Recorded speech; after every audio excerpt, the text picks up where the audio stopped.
다 같이 하나님 말씀 뵙겠습니다. 다 같이 보실 말씀은 요한복음 1장 말씀입니다. 요한복음 1장 1절에서 우리 13절까지 말씀 뵙도록 하겠습니다.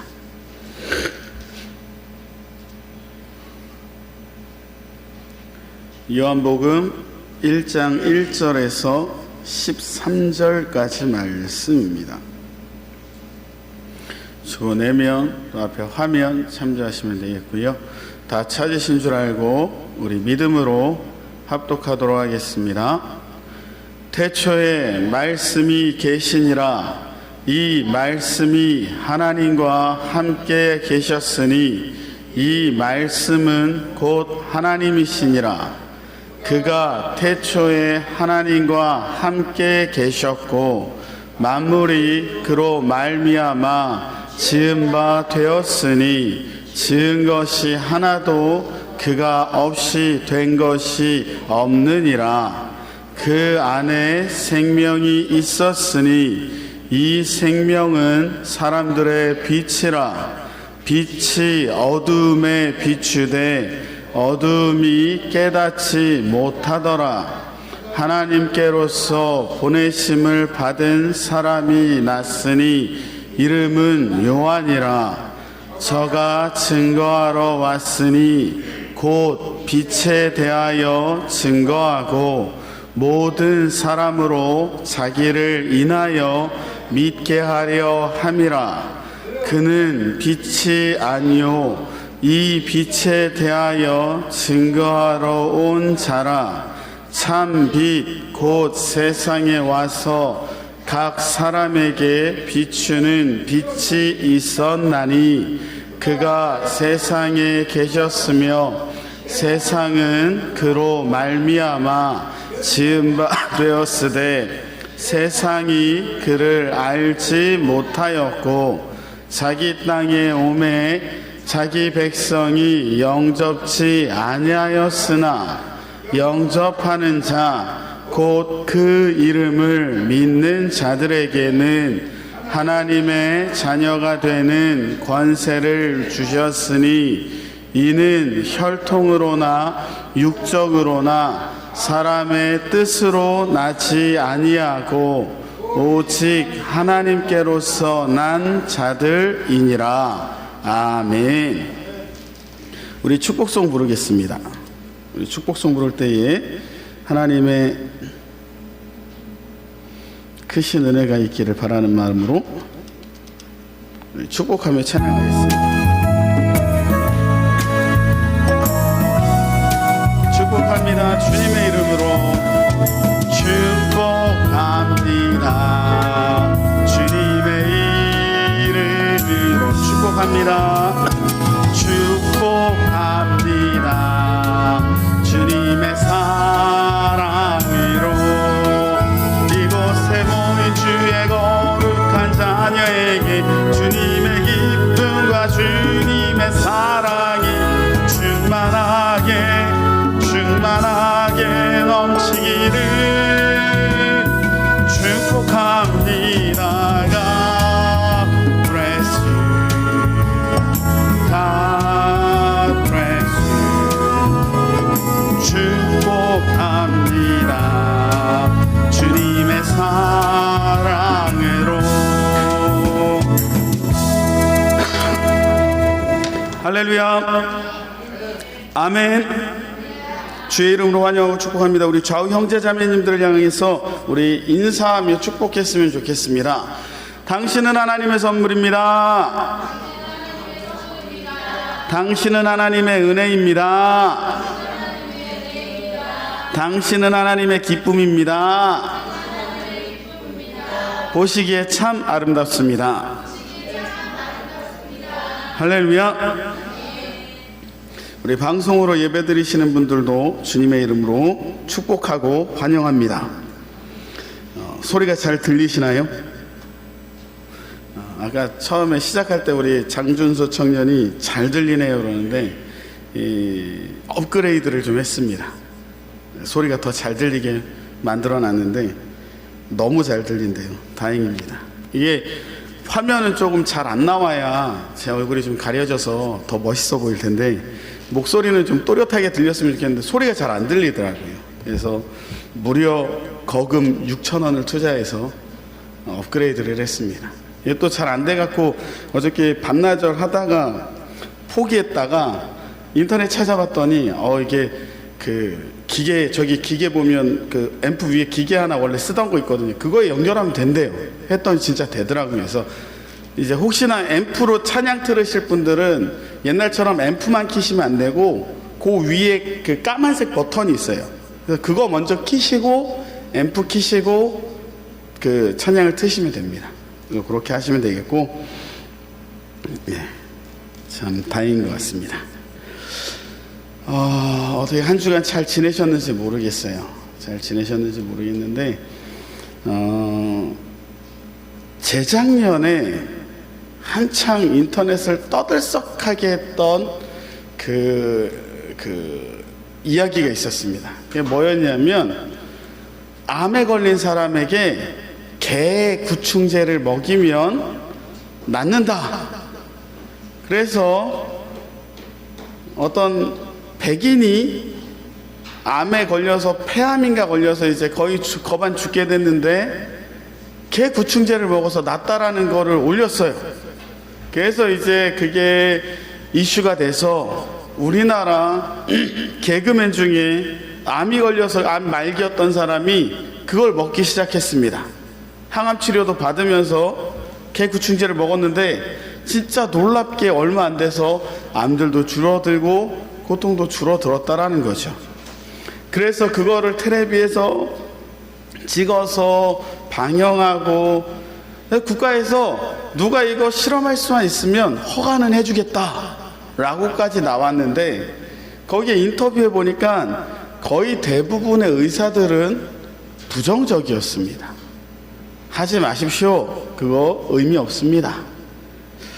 그게 플라시보 효과였는지는 모르겠지만 결국에 그 개그맨이 1년 있다가 다시 나왔거든요.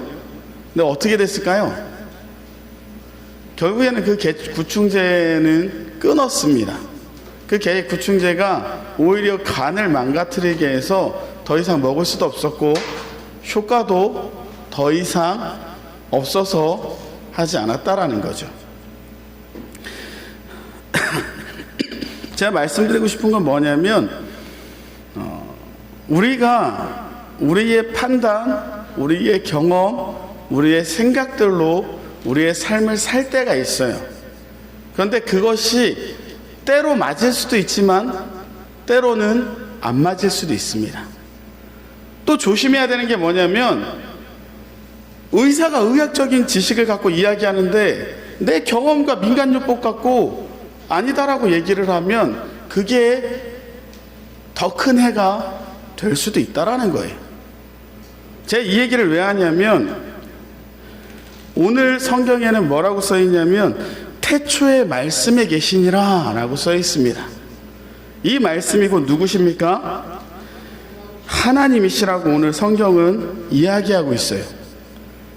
그런데 우리 사랑하는 성도님들 잘 아셔야 되는 건 뭐냐면 하나님이 우리에게 말씀을 주셨을 때는 우리가 그 말씀을 따라 살기 위해서 주셨기 때문에 우리는 그 말씀의 권위를 우리의 삶에 제일 높은 데 올려놔야 돼요. 그런데 내 생각 혹은 다른 종교 혹은 다른 사람들의 이야기가 나는 맞다고 생각하면서 하나님의 말씀을 무시하거나 하나님의 말씀 위치에 그것을 올려놓으면 그게 곧 무엇입니까? 그게 성경에서 말하는 우상숭배예요.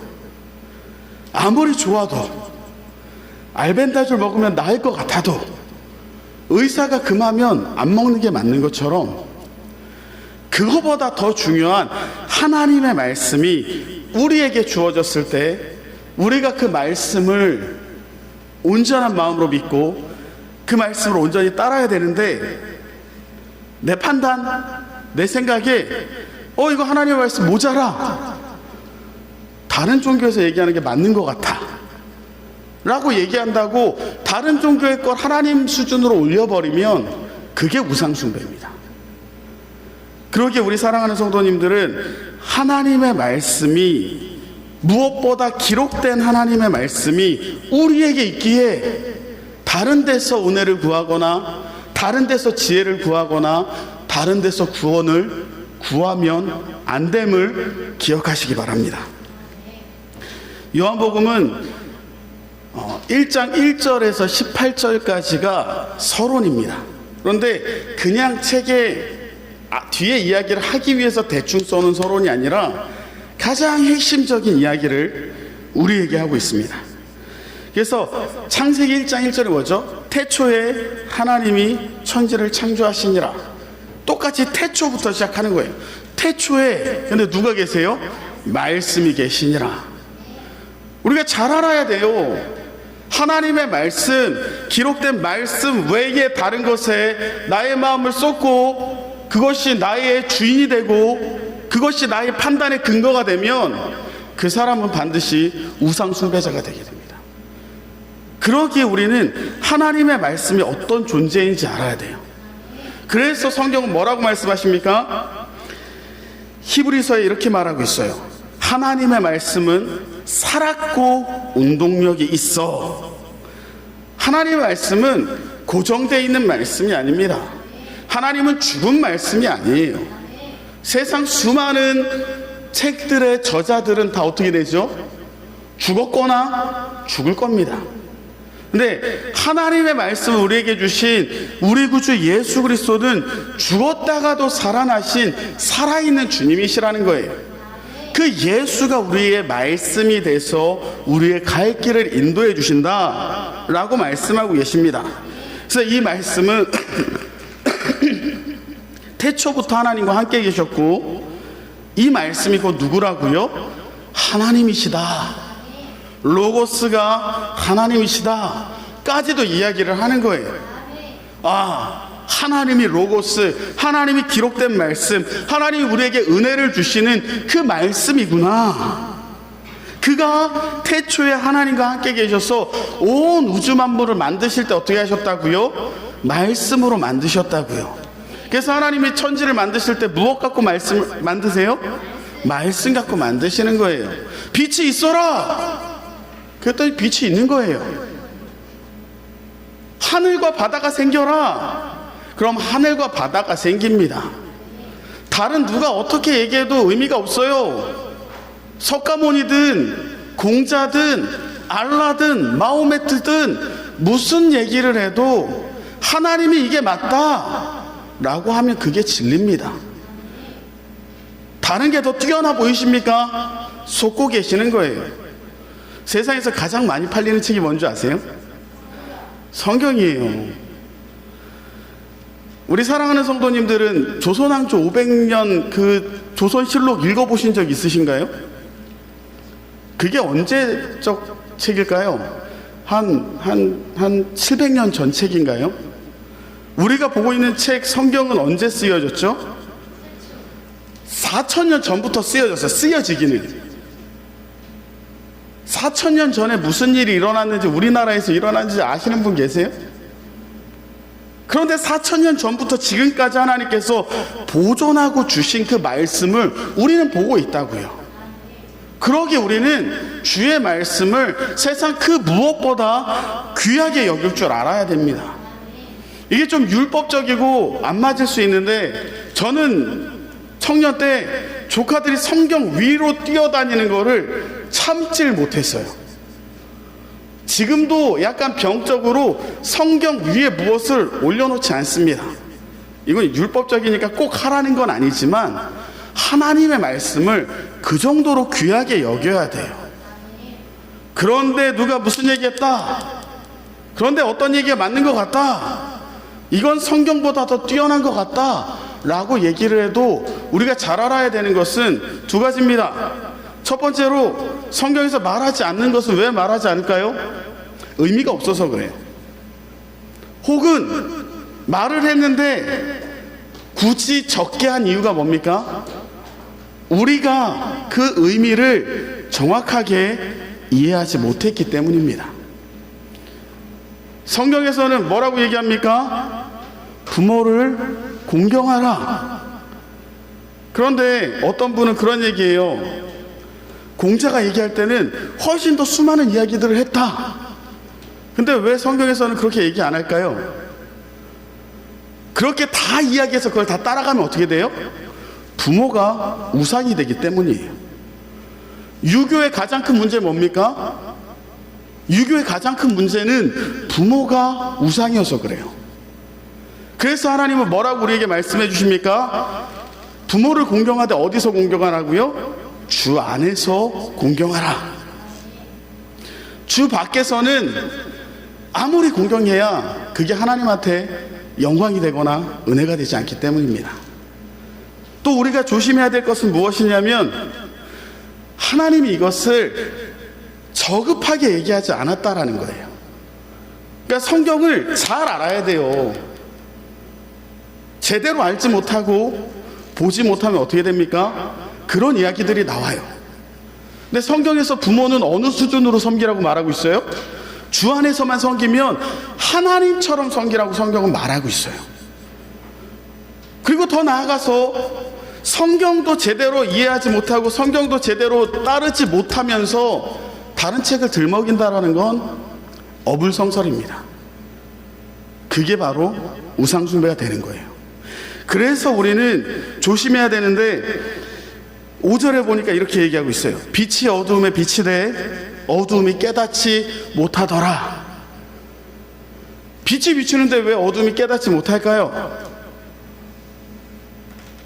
주님이 빛을 비춰주시는데 왜 그 빛을 받아들이지 못하느냐고요. 이사야서에서는 이렇게 써 있습니다. 그들이 보기는 보아도 보지 못하며 듣기는 들어도 듣지 못하게 하겠다. 왜 그들은 봐도 보지 못하고 들어도 듣지 못할까요? 그게 우상숭배해서 그래요. 우상들의 특징은 뭐죠? 저기 산에 무슨 절 가면 부처가 있습니다. 부처의 특징은 뭡니까? 그 부처 눈을 감고 있어요? 뜨고 있어요? 감은 애들도 있고 뜨는 애들도 있지만 대부분 뜨고 있어요. 근데 그 부처가 볼 수 있습니까? 못 봐요. 들을 수 있습니까? 못 들어요. 그래서 성경에도 그렇게 얘기하고 있어요. 우상은 보지도 못하고 듣지도 못하는데 이스라엘 백성들이 똑같은 현상을 일으키는 게 왜 그러냐면 우상숭배해서 그래요.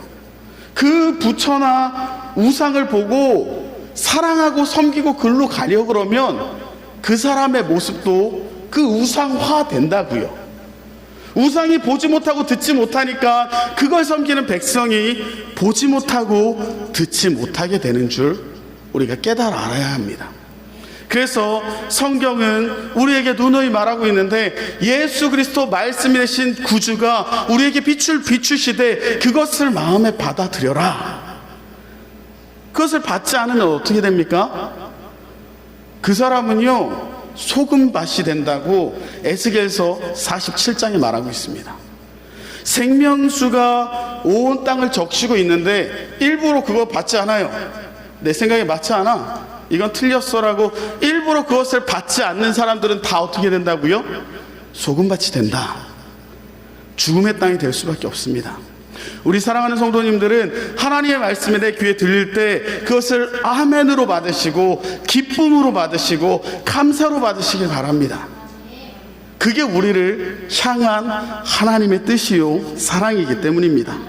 그래서 하나님께로부터 보내심을 받은 사람이 나스되 이름은 요한인데 그가 이 빛에 대해서 증거하고 있다고요.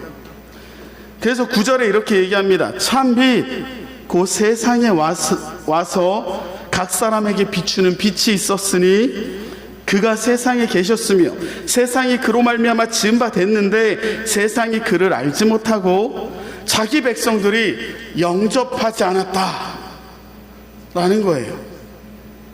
여기서 우리는 영접 이러면 이제 어렸을 때부터 신앙생활 하신 분들은 되게 크게 받아들이는데 그 말 자체는 조금 번역이 잘못됐어요. 영접은 뭐죠? 손님으로 맞이하는 거예요. 근데 원어의 뜻은 그렇지 않습니다. 원래의 의미는 뭐예요?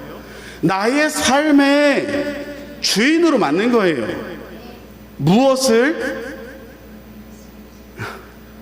누구를, 여기서 누구를 이러면 예수님이 되는 거고, 무엇을 이러면 오늘 성경에서는 로고스, 말씀이 되는 거예요.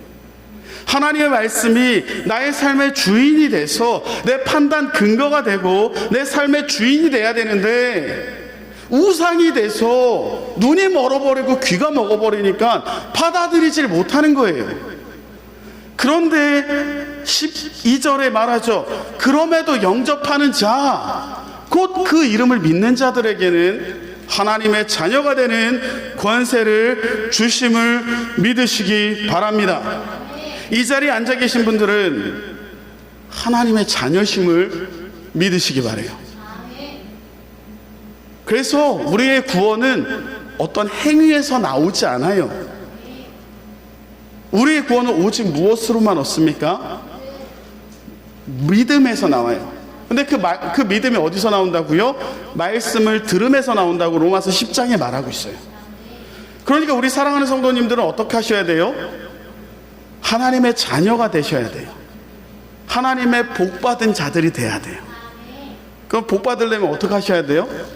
말씀을 잘, 요한계시록 1장 3절에 그렇게 써 있어요. 여기에 기록된 모든 말씀을 보는 자와 듣는 자와 거기에 행한 모든 말씀을 행하는 자들이 복이 있다고요. 복이 있으려면 어떻게 해야 돼요? 말씀을 봐야 돼요. 그래서 제가 열심히 요즘 말씀 읽으려고 노력하고 있습니다. 그때도 광고에도 얘기했지만 요번에 우리 교회에 나온 달력 보니까 날짜 밑에 뭐가 있어요? 성경 읽기표가 있더라고요. 저 깜짝 놀랐어요. 그래서 그거 따라가려고 지금 열심히 읽고 있는데, 따라가려고 그러면 좀 힘드니까 안 되면 오늘 읽는 그 말씀이라도 읽어가시기를 축원해요. 그거 읽고 듣고 따르면 어떻게 된다고요?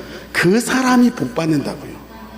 그 사람이 어떻게 됩니까? 생명나무의 과실을 먹고요, 그 과실에서 나오는 그 잎사귀가 그 사람의 병도 치료해 주고요, 영원한 주의 나라를 출입하면서 기쁨과 평안을 누리는 주의 백성들이 된다라는 거예요. 그런데 아까도 말했지만 이 빛이 비추는데 일부러 막는 사람들은 어떻게 된다고요? 성경에 보니까 저주받는다고 써 있어요. 저주가 어떤 게 저주입니까? 우리가 제일 무서워하는 저주가 뭐여야 되냐면 요한계시록 22장 18절에 이렇게 써 있어요. 내가 이 책의 예언의 말씀을 듣는 각인에게 증거하는데 만일 누구든지 이것들 외에 더하면 어떻게 된다고요? 하나님이 이 책에 기록된 재앙들을 그에게 더하신다라는 거예요.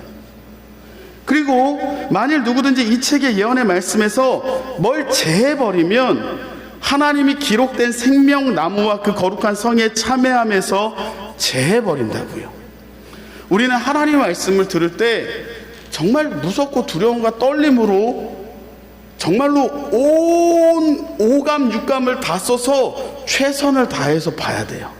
왜 그러냐면 하나님의 말씀에 내가 뭐 더하면 어떻게 된다고요?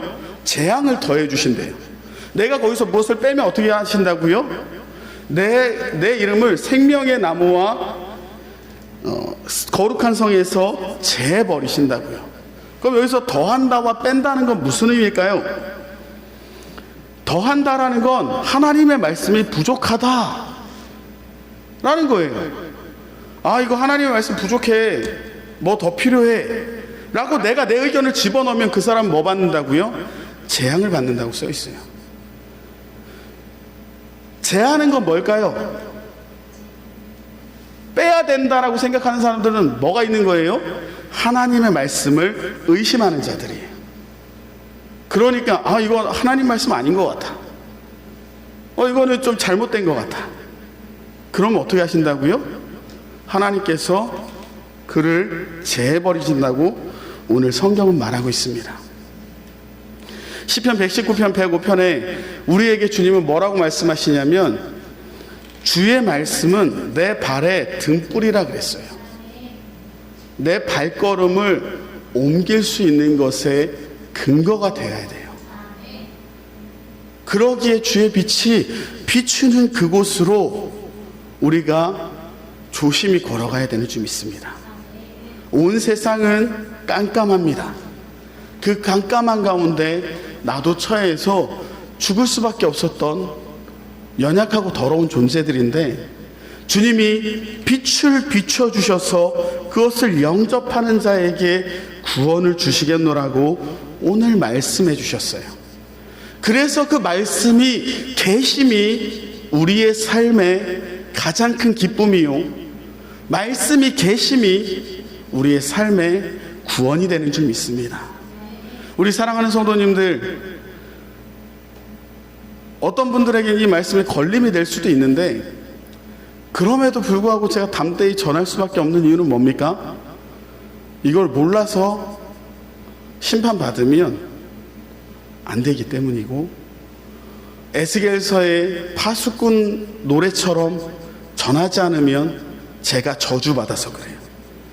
그래서 저는 선포했으니 들을 기 있으신 분들은 들으시고, 은혜 받으실 분들은 은혜 받으셔서 구원의 길을 가시길 주님의 이름으로 축원합니다.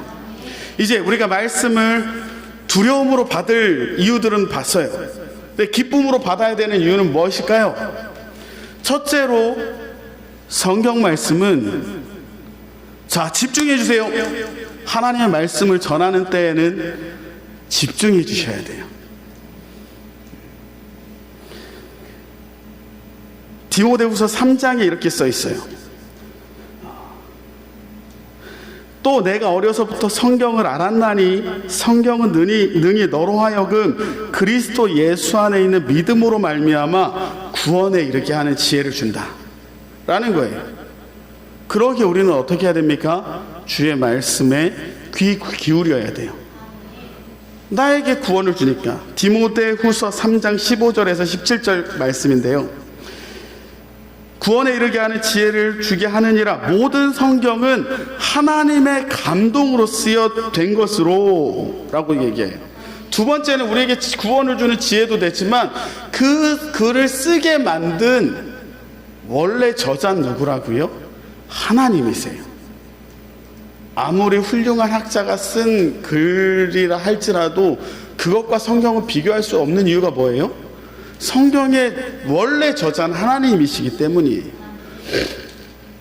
그래서 모든 성경은 하나님의 감동으로 돼 있어요. 그것을 뭐라고 얘기합니까? 영감설이라 그래요. 영감이라 그래요. 우리가 어떤 글을 쓸 때 영감 받았다고 그러잖아요. 근데 성경은 정확하게 뽑힌 41명 정도에 되는 저자들에게만 성령이 특별하게 영감을 주셔서 성경을 쓰게 만드신 거예요. 더 이상 성경이 없는 이유가 그겁니다. 그럼 우리는 어떻게 성경을 봐요? 조명해 주셔서 봐요. 깜깜한 데를 빛으로 비춰주셔서 깨닫게 하지만 우리 스스로 성경을 더 이상 쓸 수 있게 안 만드세요. 왜 그렇습니까? 더 이상 만들 필요 없이 완벽하기 때문이에요.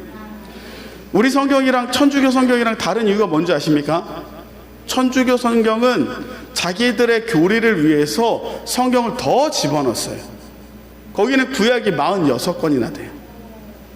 근데 그 46권에 들어가 있는 외경들의 특징은 뭐냐면 후대에 쓰여진 헬라어 사본밖에 없어요.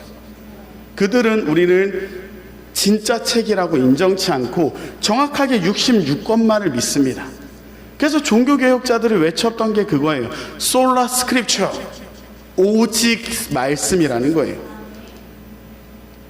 그래서 성경이 우리에게 중요합니다. 그래서 그 성경은 교훈과 책망과 바르게 함과 의로 교육하기에 유익하니 이는 하나님의 사람으로 온전케 하며 모든 선한 일을 행하기에 온전케 하려 함이라. 하나님의 말씀은 구원의 지혜를 줘요. 하나님의 말씀은 하나님의 감동으로 쓰여져 있는 살아있는 책입니다. 그래서 혼과 영과 골수와 관절까지 찔러 쪼갤 만한 능력 있는 말씀이라고 히브리서 4장이 우리에게 말씀하고 계신 줄 믿습니다. 우리 사랑하는 성도님들, 주의 말씀을 최고의 선과 지고지순한 하나님의 말씀으로 믿으시고 그 자리를 다른 무엇으로 메꾸려고 하지 마십시오. 주님은 완벽하게 주의 말씀을 우리에게 주셨습니다. 그것에 뭐 더 첨가하는 자들이 누구예요? 이단이에요. 그것에 무엇인가를 더 넣으려고 하는 자들은 주님이 어떻게 하신다고요? 하나님이 재앙을 부어주신다고 말씀하고 계세요. 그러기에 구원받은 주의 백성들은 구원의 주가 주신 주의 말씀, 로고스 대신 예수 그리스도의 말씀을 따라 살아가시며 늘 승리하시길 주님의 이름으로 축원합니다. 그때 말씀이 육신이 된 예수가 내 안에서 역사하게 되는 거예요. 내가 그때부터 어떻게 되는 거예요? 예수님 따라서 살게 돼요. 야, 나는 이렇게 생각 안 하는데 예수님 이렇게 말씀하시니까 어쩔 수 없이 그렇게 살게 되는 거예요. 근데 결국에 그렇게 살다 보면 그게 나에게 뭐가 되는 거예요? 유익이 되고 기쁨이 되고 영광이 되고 삶이 되고 구원이 되게 된다고요. 주의 말씀 따라 살아가시는, 그래서 결코 그 발이 실족함을 얻지 않고 늘 승리하시는 믿음 있는 백성들 되시길 다시 한번 주님의 이름으로 축원합니다. 그래서 복 받으셔야 되는데 복 받으시려면 어떻게 하셔야 된다고요? 그렇죠. 그걸 요한계시록 1장 3절에 이렇게 얘기해요. 이 예언의 말씀을 읽는 자, 듣는 자, 그 가운데 거룩한 것들을 지키는 자들. 읽고 듣고 지키시길 주님의 이름으로 축원합니다. 기도하겠습니다. 우리의 말씀에 되시는 주 여호와 하나님, 주님을 찬양합니다. 오늘은 주 예수 그리스도의 말씀과 성경에 대해서 보았습니다. 이 세상 어떠한 대단한 책도 2000년간 쓰여지지 않았습니다. 그런데 주의 기록된 거룩한 말씀은 2000년간 쓰여지고 그 4000년의 전달을 통해 우리에게까지 왔습니다. 그것을 해석하고 번역하는데도 정말 조심스럽고 정성을 다하여 번역된 책이 지금 우리의 손에 와 있습니다. 그런데 주님, 우리는 여전히 그 책을 읽지 않고, 주님, 우리는 그 책을 보기는 보아도 보지 못하며 듣기는 들어도 듣지 못하는 상태이진 않습니까? 주여, 우리의 마음에 경종을 울리시사 주의 말씀이 보이는 복 있는 백성들에게 허락하여 주시옵소서. 주의 말씀이 들려서 내가 깨달아 아는 자들이 되게 허락하여 주시옵소서. 그 말씀을 지킴으로 주께서 잘했다 칭찬하시며 그 생명나무와 생수의 강가에서 영원한 삶을 누리는 믿음의 백성들에게 허락하여 주시옵소서.